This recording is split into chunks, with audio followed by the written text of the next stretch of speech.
pinakaunang naiisip na masamang epekto ng pagsusugal? Hindi lang po sa physical, kundi spiritual na aspeto. Ano Yeah. po ito? Well, maraming epekto to na masama. Una, pinapalitan nito yung pananampalataya mo sa Diyos by trusting sa luck. Ibig sabihin, magdadasal ka ba? Will you believe God for blessing sa negosyo? O isusugal mo na lang para overnight lang lumaki agad?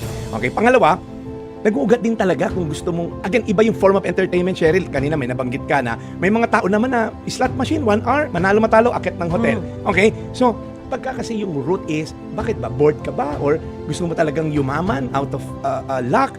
I think doon nag-uugat yung greed. Okay? So, pangatlo, sinisira na to. Ang dami ko nakita, Cheryl, pamilya at relasyon. Okay?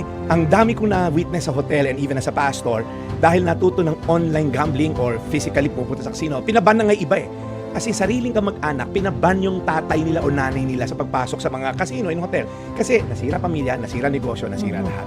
So, and also, you have to understand, Cheryl, pera ni Lord yan. At the end of the day, the money that we're earning, we are just merely a steward. Kung Kristiyano po kayo, and we're talking to people na may relasyon sa Diyos. The Bible says, the earth is the Lord's and everything in it.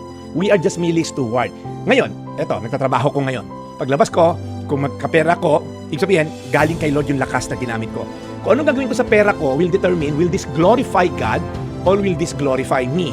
So pagka tama po yung paggamit natin, natutuwa ang Diyos pag yung pera, tama ang gamit. Pag sinugal mo, hindi po glorifying kay Lord kasi binigyan ka ng lakas para magamit mo yon and then nasayang.